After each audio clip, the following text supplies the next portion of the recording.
This question is wanting us to find the chain rule. All right, we've got a couple of functions here, and that is something called f of x, and that one's equal to e of x. We've got g of x, and that's equal to cos. And we've got the last one, h of x. So we're going to mix and match multiple variations of these to either integrate them or differentiate them and try and find out how the chain rule works. So the first one for part A is asking what happens if we have h, but inside of that we stick a g of x. All right. So normally we see that there is for the h, right? For this h value is just like a regular x. But instead of that, I'm going to put the cos and replace it for that value of x, all right?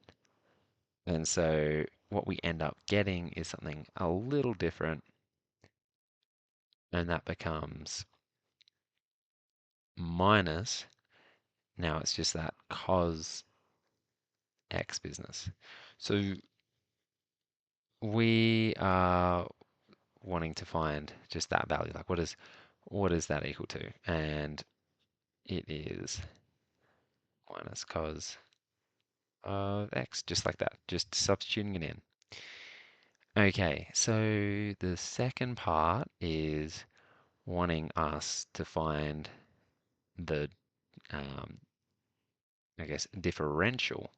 Okay, so what is dx? And we're going to use some fancy cos and sine rules to help us figure out the total equation. But the first bit is what is the differential of h of g of x? Okay.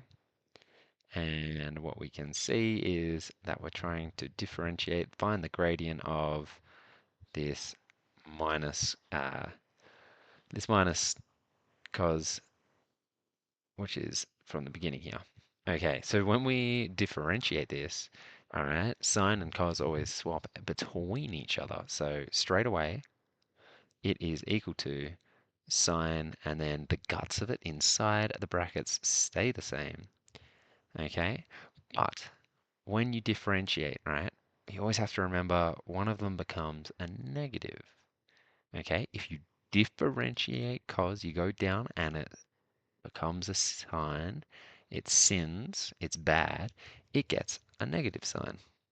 Okay, and this already had a negative sign. So the two negative signs combine forces to create a plus. Okay, and we're just left with this, which is sine. Okay, now the original question was saying, well, hey, this differential, okay, this differential of h of g is equal to g normally, but this like pi divided by 2 minus x business. Or what? Okay, that's a bit weird, right? So we're going to use some understanding of trig functions to help us out here. So given g is normally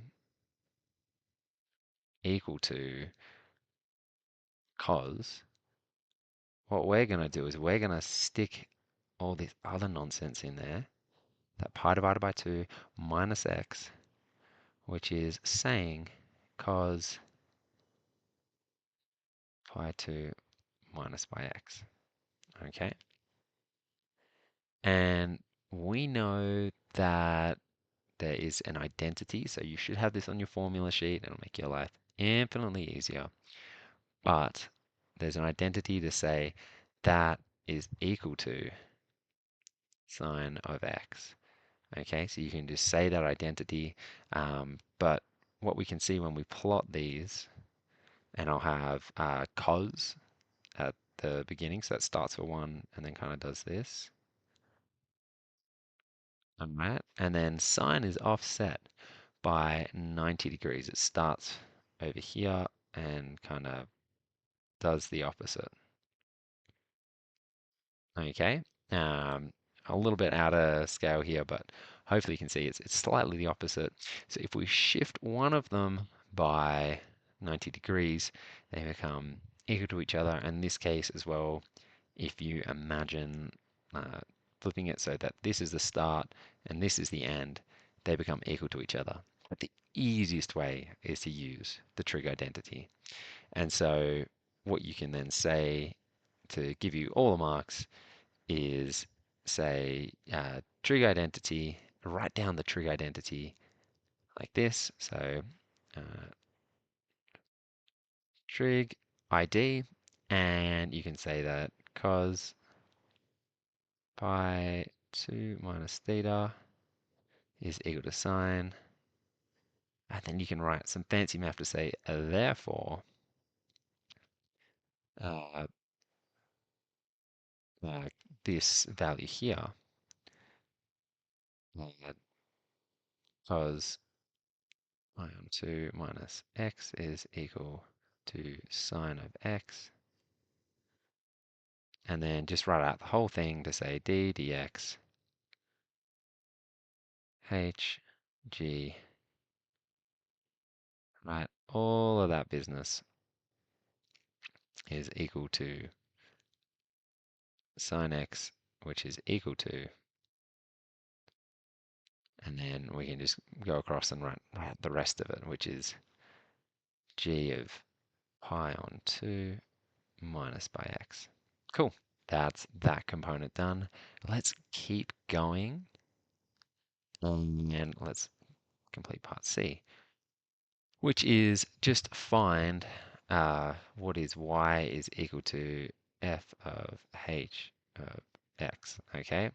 Now, from the beginning, we say that f of x is equal to e of x, okay, and that's the outside. And the thing that's going in replacement of that x is this h of x, which is what I'm about to write, and that there is equal to minus x, okay? And so we can say y is then equal to e, put a bracket around it, minus x, and that becomes e minus x there. Super simple, just to get you used to substituting in a function into a function. And now what we want to do is we would like to differentiate that, okay? So we would like to differentiate it for part D. D dx of this thing, the f of the h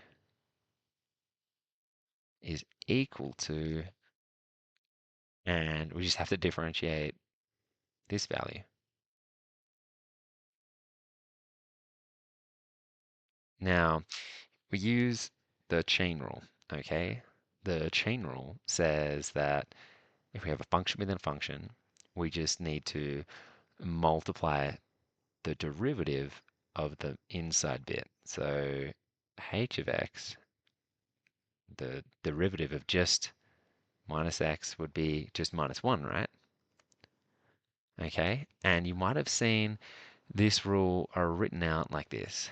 dy dx is equal to dy du on du dx like this, okay? In this case, what we're saying is that minus 1 there, that minus 1 is that du dx business, okay? So to write it out real simply, we can say that the final result, dy dx, is going to be equal to e dx, because that doesn't change, and we're going to multiply it by that minus 1. And that's our final answer. Okay, so hopefully that makes sense. Let's continue on. And this one is asking us for part E to find g of f, and this time we're going to substitute in 0 to f. So remember, f of x is equal to, let me just remember what it is, e of x. So when we substitute a 0 for wherever we see an x, that is equal to e to the power of 0. In this case, anything to the power of 0 is 1. That's an indice law. You can check it up on your cheat sheets or your formula sheets. The other one, a g of x, is equal to cos of x. And so what we're going to do here is we're going to grab that value x there, and instead of just writing it as an x, I'm going to put f of 0, which is 1. And I'm just going to substitute it in there, okay? And so the final value is going to be g of f of 0 is equal to cos 1. That's it.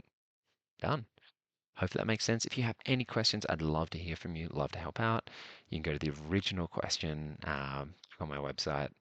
If you have any other comments, let me know.